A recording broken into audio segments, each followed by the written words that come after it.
বিয়ে বাড়িতে এসেছি, আরাম করে চেয়ারে বসে আছি। হঠাৎ কিউট একটা বাচ্চা এসে উচ্চ স্বরে বলল, আব্বু আমাকে টাকা দাও।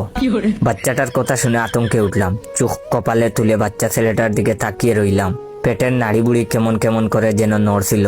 হতবুদ্ধি আমি এদিক সেদিক তাকিয়ে দেখতে লাগলাম, আর মনে মনে ভাবলাম বাচ্চাটা কার হতে পারে। সত্যি সত্যি আমাকে কি আব্বু বলে ডাকছে সে? বিয়েই করতে পারলাম না, এর আগে বাবা হলাম কেমনে? টাকা দিচ্ছি না দেখে ছেলেটা আমার গায়ে মৃদুভাবে আঘাত করছিল আর করে কান্না করছিল। ছেলেটার কান্না দেখে একটা লোক আমার নিকট এসে বলল, ভাই টাকাটা দিয়ে দেন। বিয়ে বাড়িতে এমনিতে গেঞ্জাম, তার উপর বাচ্চা ছেলের কান্না সহ্য করা যায় না, ভাই টাকাটা দিয়ে দেন। লোকটাকে কি জবাব দিব বুঝতেছিলাম না। এর মধ্যে একটা রূপবতী মেয়ে এলো। তাকে কেন যেন চেনা চেনা লাগছিল। বাঁকা চোখে তাকিয়ে উত্তেজিত গলায় আমাকে বলল, এই তুমি এখনো বাবুকে টাকাটা দাওনি? কেমন মানুষ তুমি, শুধু শুধু আমার ছেলেটাকে কাঁদাচ্ছ? মাথার উপর বাজ পড়লো বলে মনে হলো, নিজেকে মানসিক রোগী মনে হলো। ভাবলাম কবে পাবনা থেকে ছাড়া পেয়েছি, কবেই বা পাগল হয়েছিলাম, নাকি মেয়েটা আর ছেলেটা সহ পাগল। মেয়েটাকে কিছু না বলে চেয়ার ছেড়ে বন্ধুর রুমে গেলাম, কিন্তু একটু পরেই দেখি সেই মেয়েটা এসে হাজির।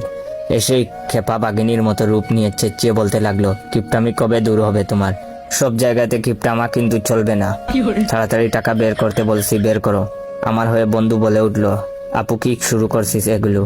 বন্ধুকে ধমক দিয়ে চুপ করিয়ে দিল মেয়েটি। এরপর বলল, তুই চুপ থাক, আমার স্বামীকে যা ইচ্ছা তাই বলবো, তোর কি তাতে? আমি বন্ধুর দিকে ভূত দেখার মতো করে তাকিয়ে রইলাম, বন্ধুও আমার দিকে। বাধ্য হয়ে পকেট থেকে 10 টাকা বের করে দিলাম। টাকা দেখে মেয়েটি যেভাবে চোখ বানিয়ে তাকিয়ে রইল, দেখে মনে হলো এখনই আমাকে কাঁচা গিলে খাবে। মানিব্যাগ থাবড়ি দিয়ে 1000 টাকার কচকচা নোট নিয়ে নিল। এরপর বেঞ্চি কেটে চলে গেল। বিকেলে খেতে দেওয়া হলো বন্ধুর ঘরে, বন্ধুকে নিয়ে খাচ্ছিলাম। তখন সেই মেয়েটি রুমে এসে আমাকে নরম স্বরে বলল, এই তোমার না গরুর গোস্ত খাওয়া মানা, দাও তো গোস্তগুলো দাও, তুমি মাছ দিয়ে খাও। এটা বলেই সে প্লেট থেকে সবগুলো গোস্ত তার প্লেটে নিয়ে নিল, আর আমার প্লেটে মাছের 2 টুকরো দিল। ওয়েট, ভিডিওটা শেষ করার আগে আমার অরিজিনাল টিকটক অ্যাকাউন্ট বাইসা বনফায়ার আর ইউজার নেম ইয়োর জয় অ্যাকাউন্টটাকে ফলো দিয়ে রাখবেন। আর হে, এই ভিডিওতে কয়েকটা কপি লিঙ্ক আর কমেন্ট করবেন। আর লাইক দেওয়া কি হয়েছে? লাইক দাও তাড়াতাড়ি।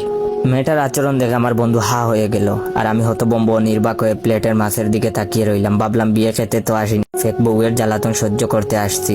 এটা যে কোন গন্ডারের বউ আল্লাহই ভালো জানেন। সেই ব্যক্তি এই পিসকে সহ্য করে কেমনে?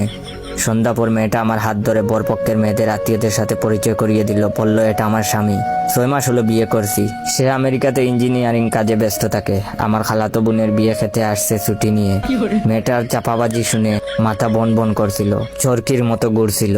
যাই হোক, এটা হলো ভিডিওর প্রথম পার্ট। দ্বিতীয় পার্ট লাগলে বেশি বেশি করে শেয়ার করো। ধন্যবাদ।